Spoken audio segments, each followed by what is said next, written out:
So now I want to turn our time to how we can actually be resilient. So we're going to look and focus on some of those strategies that we can use to help build and develop our personal resilience, to be able to help us to cope better with the challenges, change, adversity, those curveballs that life does throw at us, to take some ownership in that personal responsibility, and hopefully think more positively about adversity and see those possibilities and opportunities that do open up before us. So the first thing is walk on the road to self-discovery. So self-awareness and understanding play an essential role in maintaining our emotional well-being, and it's the foundation of personal success, whatever success means to you as an individual. But it's also the starting point for building and developing our resilience.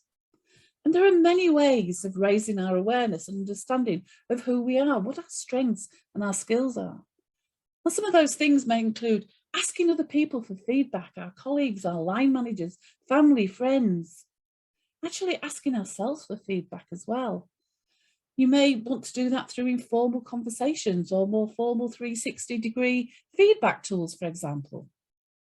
Meditation, self-reflection, journaling, your successes and your skills and strengths that you've used, looking back and reflecting over the learning, your own personal growth. And then, of course, there's the whole plethora of personality behavioural profiling tools, of which the Jigsaw tool is just one of those tools.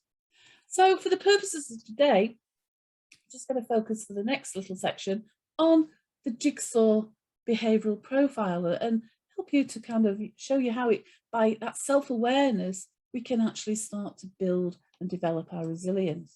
So now let's just take a brief look, and it really is just a kind of a brief look into how having these kind of increased levels of self-awareness can support us in the development of our personal resilience.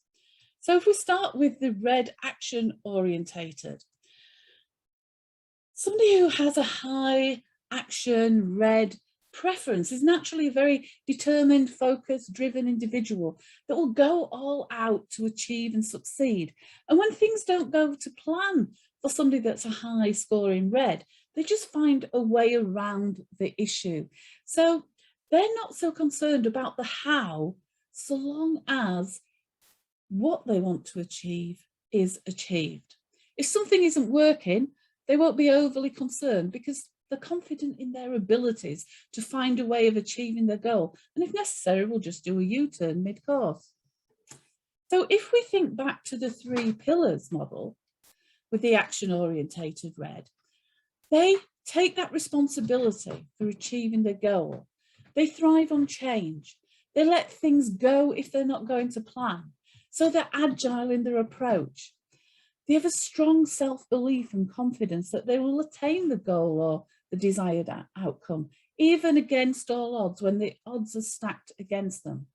So because of these behaviours, they tend to have higher levels of resilience. But the one thing they do have to be aware of, their blind spot, is their awareness of their emotions and feelings. So this could mean that the individual doesn't really factor in the toll on their emotional well-being and the self-care that they may actually neglect. They may neglect to look after themselves and suffer as a result, which could lead then to that chronic stress or exhaustion. So from an action red orientated person, investing time in self-care and easing off a little rather than being on full throttle continuously is one way that the action red could increase their levels of resilience. The creative yellow preference is naturally open to new ideas, seeks out opportunities, looks at creative ways of solving or overcoming a challenge. They're high energy, optimistic people who, if left to follow their instincts and gut feeling, can really perform at their best. They thrive on change. Now, again, think back to the 3-pillar model with regards to the creative yellow. They love things which are new and novel. They like to find new ways of doing things. They thrive on flexibility and adaptability. They're upbeat, they're optimistic. and they'll search out opportunities in any situation. So again, because of these behavioural preferences, creative yellow also has a naturally higher bounceability factor.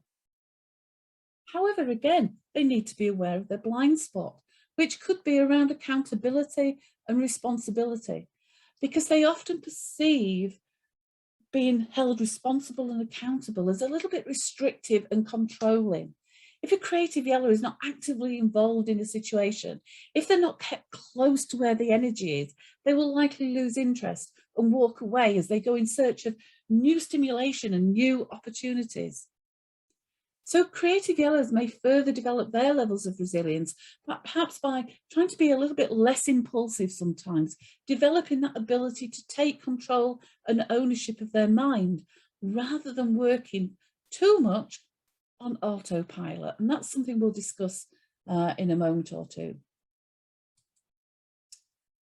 So someone with a caring green style is a natural people person, directs their focus and attention on relationships and the needs and challenges of others. They're guided by their feelings and can become emotionally involved in a situation, taking on the problems and concerns of others. Conflict can be quite distressing to a caring green, and they'll try to avoid it if possible, taking steps to maintain a more harmonious kind of relationship and environment. They try to promote peace amongst colleagues, friends, family members, and kind of maintain the status quo. So individuals have a caring green style do have a natural tendency towards worrying. They are more prone to worrying about events and how those events will tend to affect other people, the other people involved. So if we think back to the three-pillar model, the green caring, responsibility, yes, they take ownership and responsibility very seriously and are prone to actually taking on the responsibility for helping and supporting others. When it comes to agility, they have the capability of being agile and can often be observed adapting their behaviours to help or to benefit other people some way. Attitude, the positivity and optimism of the green caring style is very situation dependent and will be influenced by the situation or the adversity and how it's likely to affect other people. So, as with all the behavioural styles, the green caring also has a blind spot when it comes to resilience. And the green caring's blind spot is they have a tendency to overcommit themselves to other people and always put the needs of others first, helping and supporting others, very often at the expense of their own self-care.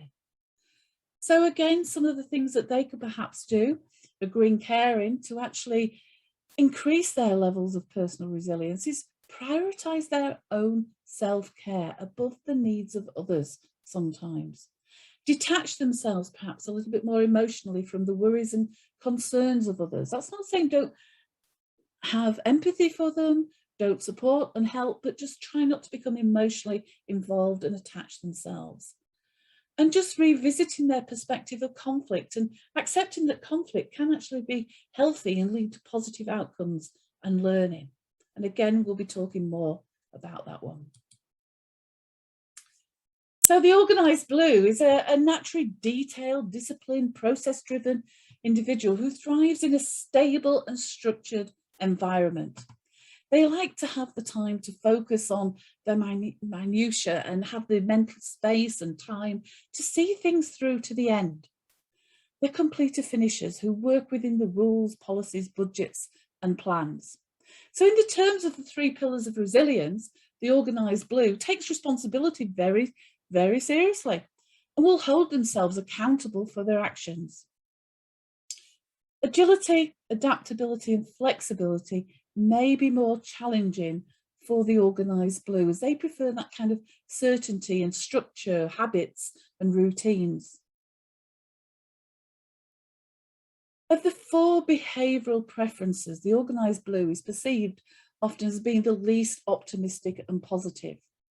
And this can be explained in part by their natural aversion to risk-taking and their need, a strong need for certainty and structure. The blind spot of the organised blue is their lack of being open to change and new ideas. So again, to help them develop their levels of resilience, then it's perhaps about starting to look at having increased levels of self-awareness and understanding, developing a curiosity mindset and being aware of the judgments that they're making, and then consciously going in search of possibilities and opportunities that may well start to emerge with a lot of the change and uncertainty that is around.